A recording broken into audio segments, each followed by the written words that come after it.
اور وہ پانی برسانا نہ چاہتے، میں پانی نہ برساتا تو خوشامد کر کے بھی تم پانی حاصل نہ کر سکتے، بادلوں سے چھین کر بھی زور زبردستی کر کے بھی آپ وہاں سے پانی حاصل نہیں کر سکتے، یہ سب میں نے کیا۔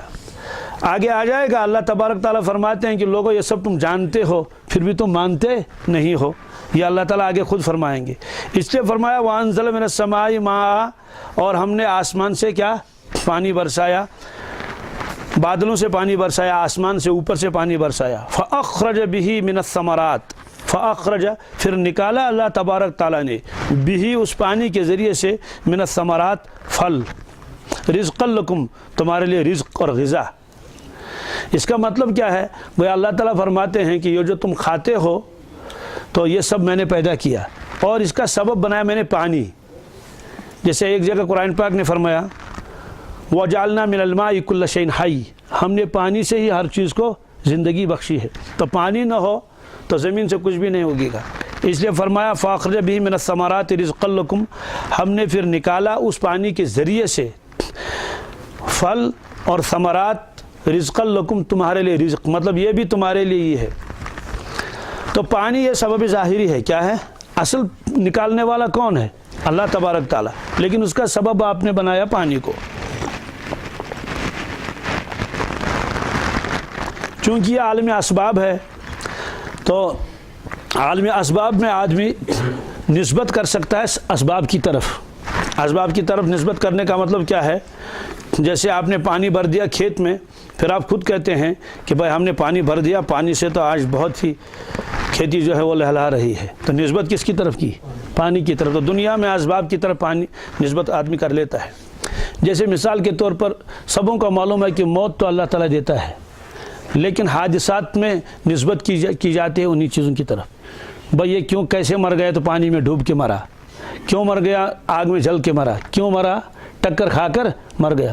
تو کہیں ٹکر کی طرف، کہیں پانی کی طرف، کہیں آگ کی طرف، کہیں گولی کی طرف یہ نسبتیں کی جاتی ہیں، حالانکہ سب کو معلوم ہے کہ موت دینے والا صرف اللہ ہے۔ تو اسباب کی طرف نسبت کرنا یہ کوئی غلط بات نہیں ہے، یہ تو ہے ہی عالم اسباب۔ اس لیے فرمایا کہ میرے پانی کے ذریعے سے تمہارے لیے غلے وغیرہ اگائے زمین سے۔ اللہ تبارک تعالیٰ اس کا بھی محتاج نہیں ہے، لیکن عالم اسباب ہے۔ جیسے جنت میں یہ نہیں ہے کہ جب بارش برسے گی تو تب وہاں کچھ اگے گا، ایسا نہیں۔ اس لیے اللہ تعالیٰ فرماتے ہیں یہ عالم اسباب ہے، لیکن کرتا ہوں میں ہی ہوں، اور اسباب بھی میں ہی پیدا کرتا ہوں۔ اسی کو کہتے ہیں مسبب الاسباب۔ وہی اللہ تبارک تعالیٰ بندوں کو اسباب بھی عطا فرماتے ہیں۔ اگر اللہ تعالیٰ اسباب عطا نہیں فرمائیں گے تو اس کا نتیجہ بھی نہیں نکلے گا۔ اس لیے اسباب کو چھوڑنا اس کی اجازت نہیں ہے۔ رزق کے اسباب اختیار کرنے ضروری ہیں، حفاظت کے اسباب اختیار کرنے ضروری ہیں۔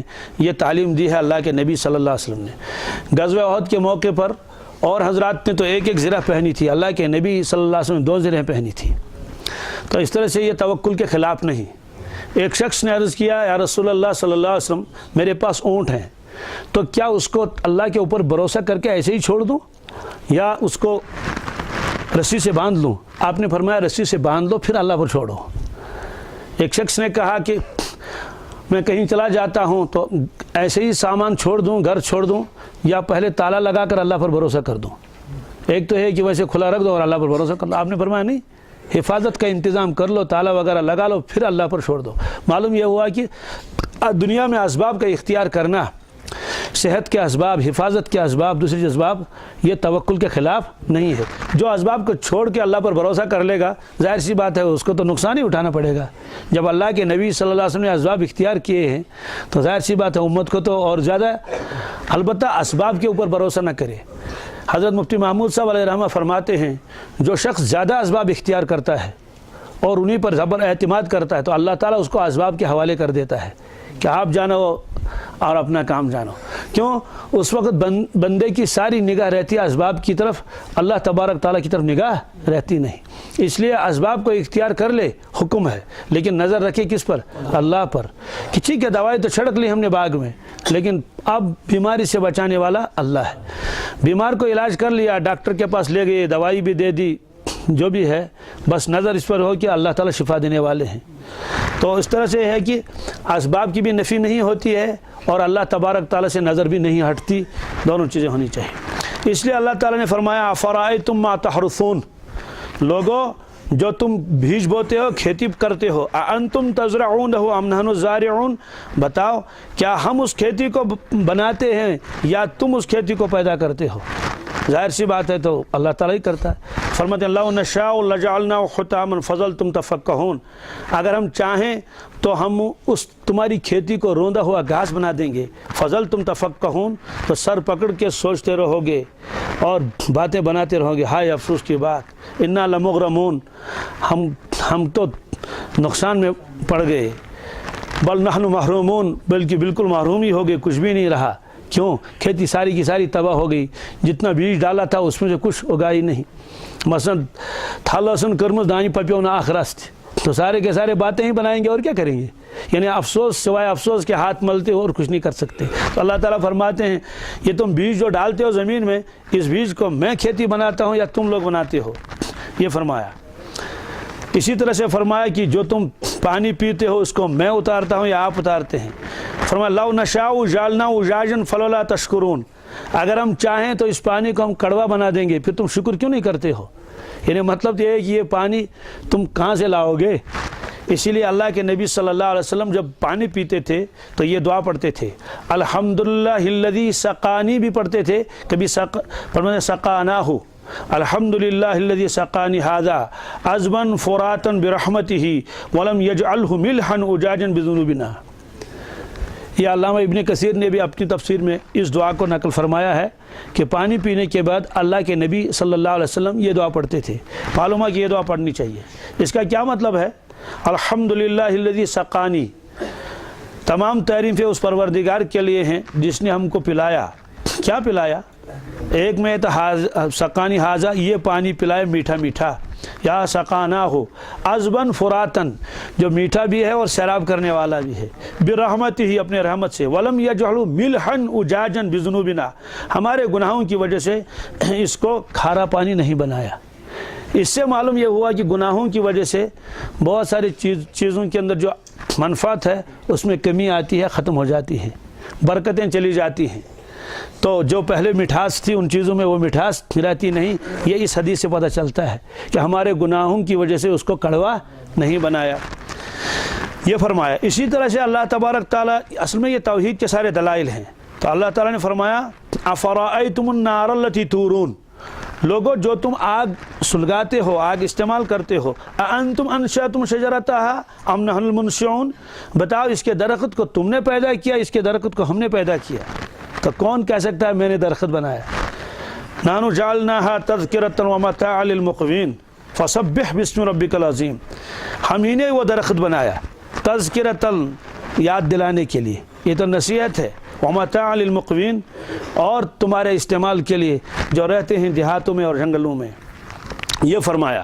تو یہاں فرمایا اللہ تبارک تعالیٰ نے ہم نے پانی نازل فرمایا اور آسمان سے، تو اس کے پھر تمہارے لیے رزق پیدا کیا، ثمرات رزق لکم، ثمرات کے اندر ہر چیز ہے، صرف یہاں پھل مراد نہیں ہے بلکہ غلے اور پھل اور فروٹ، یہ ساری چیزیں، بلکہ بعض حضرات نے فرمایا اس کے اندر ملبوسات بھی آتے ہیں۔ کیا؟ اس لیے کہ وہ بھی تو زمین کی پیداوار ہے، یا تو آپ اون وغیرہ استعمال کر لیں گے، ظاہر سی بات ہے وہ بھی تو اللہ تعالیٰ کی مخلوق ہے، اور یا آپ ویسے کاٹن وغیرہ کے کپڑے استعمال کریں گے، وہ بھی کہاں سے نکلتا ہے؟ زمین سے۔ اور آج کل بہت ساری چیزیں جو پیٹرولیم سے بنتی ہیں اس کی وہ پیداوار ہے، تو وہ بھی اللہ تعالیٰ نے کہاں سے نکالا؟ زمین سے ہی نکالا، یہ فرمایا۔ تو اس کے ذریعے سے ہمارے لیے، ہم نے تمہارے لیے ثمرات بنائے، رزقا لکم، تمہارے رزق، فلا تجعلوا للہ اندادا وانتم تعلمون، لوگو فلا تجعلوا للہ اندادا، لہذا اللہ تبارک تعالیٰ کا شریک مت ٹھہرانا۔ یا انداد فرمایا، انداد یہ جمع ند کی، کس کی؟ ند کس کو کہتے ہیں؟ ند کہتے ہیں مد مقابل کو، جیسے اوراد شریف میں لیس لہ ضد ولا ند ولا شبہ ولا شریک، عجیب ہے وہ، اللہ اکبر۔ تو لیس لہ ضد، اس کی کوئی مد مقابل بھی نہیں، ند بھی نہیں، ند اس کو کہتے ہیں، اسی کی جمع انداد ہے۔ ند کہتے ہیں جو بالکل دوسرے جیسا ہو، ذات کے اعتبار سے یا مماثلت و صفات کے اعتبار سے۔ اس لیے اللہ تعالیٰ نے فرمایا کہ فلا تجعلوا للہ اندادا، تم کسی کو بھی اللہ تبارک تعالیٰ کے مد مقابل مت ٹھہراؤ۔ کیا مطلب ہے؟ یہ ساری چیزیں جب میں کرتا ہوں ان میں کسی کا کوئی دخل نہیں ہے تو ان کو میرے مقابلے کیوں کھڑا کرتے ہو؟ اب سوال یہ کہ کیا اہل عرب کا یہ عقیدہ تھا ان کا، خاص طور سے کفار کا، کہ جس طرح سے اللہ تعالیٰ زمین بنانے والا ہے اس طرح سے اور معبودوں نے بھی زمین بنائی ہو، جس طرح اللہ تعالیٰ پانی آسمان سے برساتا ہے تو اس طرح سے وہ بھی پانی برساتے ہوں؟ ظاہر سی بات ہے یہ عقیدہ تو کسی کا بھی نہیں تھا۔ پھر اللہ تعالیٰ نے یہ کیوں فرمایا کہ میرے مد مقابل ان کو کھڑا مت کر لو؟ حالانکہ قرآن پاک میں بھی ہے وَلَئِن سَأَلْتَهُم مَّنْ خَلَقَ السَّمَاوَاتِ وَالْأَرْضَ لَيَقُولُنَّ اللَّهُ، اگر آپ ان سے پوچھیں گے آسمان اور زمین کو کس نے پیدا کیا، وہ کہیں گے اللہ نے پیدا کیا، سیدھے کہیں گے، اس وقت اپنے معبودوں کا تذکرہ نہیں کریں گے۔ یا اسی طرح سے اللہ تعالیٰ نے فرمایا امن خلق السماوات والارض، کہ کون ہے وہ جس نے آسمان اور زمین کو پیدا فرمایا، وَأَنزَلَ لَكُم مِّنَ السَّمَاءِ مَاءً، اور آسمان سے اتارا پانی تمہارے لیے، فَأَنبَتْنَا بِهِ حَدَائِقَ ذَاتَ بَهْجَةٍ، پھر اس پانی کے ذریعے سے ہم نے باغ اگائے رونق والے، بڑے سرسبز شاداب۔ مَا كَانَ لَكُمْ أَن تُنبِتُوا شَجَرَهَا، لوگو تم ان کے درخت اگا نہیں سکتے تھے۔ اَإِلَٰهٌ مَّعَ اللَّهِ، کیا اللہ تعالیٰ کے علاوہ اور بھی کوئی ہے؟ بَلْ هُمْ قَوْمٌ يَعْدِلُونَ، لیکن کیا کریں بَلْ هُمْ قَوْمٌ يَعْدِلُونَ، یہ لوگ تو پھر بھی اللہ تبارک تعالیٰ کے برابر دوسروں کو مانتے ہیں، شریک ٹھہراتے ہیں۔ بہرحال یہ ایک جگہ نہیں ہے، بہت جگہ ہے۔ امن جعل الارض قرارا وجعل خلالها انہارا وجعل لها رواسي وجعل بین البحرین حاجزا الہ مع اللہ بل اکثرهم لا يعلمون، کس نے زمین کو جائے قرار بنایا اور اس کے اوپر دریا بہائے، اور کس نے پہاڑ بنائے، اور کس نے دو دریاؤں کے درمیان پردہ ڈال دیا، کیا اور ہے کوئی اللہ کے علاوہ؟ لیکن یہ لوگ تو بل اکثر لا یعلمون، اکثر تو سمجھتے بھی نہیں اس بات کو۔ تو اب سوال یہ ہے کہ اہل عرب میں تو کسی کا بھی یہ عقیدہ نہیں تھا۔ کیا عقیدہ نہیں تھا؟ کہ اللہ تبارک تعالیٰ کے علاوہ اور بھی کسی کوئی پیدا کر لیتا ہے۔ پھر اللہ تعالیٰ نے یہ کیوں فرمایا کہ میرا شریک مت ٹھہراؤ، اور ند فرمایا، کیا فرمایا؟ ند۔ تو ایک جگہ فرمایا وَلَئِن سَأَلْتَهُم مَّنْ خَلَقَهُم، اگر ان سے آپ پوچھیں گے من خلقہم، ان کو کس نے پیدا کیا، لَيَقُولُنَّ اللَّهُ، یہ خود کہیں گے ہم کو اللہ نے پیدا کیا، سب صرف اللہ کہیں گے صاف۔ فَأَنَّىٰ يُؤْفَكُونَ، پھر یہ الٹے کہاں چلے جا رہے ہیں؟ اصل وجہ یہ ہے کہ اللہ تبارک تعالیٰ کو اللہ ماننا کہ وہ ہمارا خالق ہے، یہ تو ہے ہی، اس کے بعد پھر اسی کی عبادت ہونی چاہیے، دوسری کی نہیں۔ اگر اللہ تبارک تعالیٰ کو اپنا خالق و مالک تو مان لیا، لیکن عملاً جو معاملہ اللہ کے ساتھ کرنا چاہیے وہ اگر مخلوق کے ساتھ کیا جائے تو اللہ تعالیٰ فرماتے ہیں انہوں نے اس کو میرے برابر قرار دیا۔ ہندی کا ایک لفظ ہے بھگوان، کیا بھگوان کہتے ہیں معبود کو، کس کو؟ معبود کے معنی آتے ہیں جس کی عبادت کی جائے، حالانکہ وہ بھی مانتے ہیں کہ آسمان والا کیا کہتے ہیں خالق وہ اکیلا ہے یہ، لیکن عملی اعتبار سے وہ معاملہ بتوں کے ساتھ بھی کیا جاتا ہے کہ ان کے سامنے سجدے کیے جاتے ہیں، ان کو پکارا جاتا ہے، ان سے مانگا جاتا ہے۔ تو ظاہر سی بات ہے اس کا مطلب تو یہ ہے کہ اللہ تبارک تعالیٰ کو تو کوئی پوچھتا بھی نہیں، پوچھنے کا مطلب یہ ہے کہ اس کی طرف کسی کا دھیان بھی نہیں، تو سارے معاملات تو غیر اللہ کے ساتھ کیے جاتے ہیں۔ تو اہل عرب کا عقیدہ بھی یہی تھا، کیا وہ بتوں کو یہ نہیں کہتے تھے کہ یہ آسمان کے خالق ہیں، زمین کے خالق ہیں، ہمارے بنانے والے نہیں، کبھی کہتے تھے یہ تو چھوٹے درجے کے ہیں، کیا یہ چھوٹے درجے کے خدا ہیں، یا یہ کہتے تھے کہ اللہ تعالیٰ نے ان کو ایسی قدرت دی ہے کہ یہ اس قدرت سے نفع نقصان پہنچا سکتے ہیں، کسی کو نفع پہنچانا چاہیں، کسی کو نقصان پہنچانا چاہیں۔ تو عملی اعتبار سے ان بتوں کی عبادت ہوتی تھی، ان کے لیے نظر و نیاز ہوتے تھے۔ تو یہ سارے کام جو اللہ تعالیٰ کے لیے ہونے چاہیں یہ غیر اللہ کے لیے ہوتے تھے، اس لیے اللہ تعالیٰ نے فرمایا کہ آپ نے ان کو میرے مد مقابل کھڑا کر لیا۔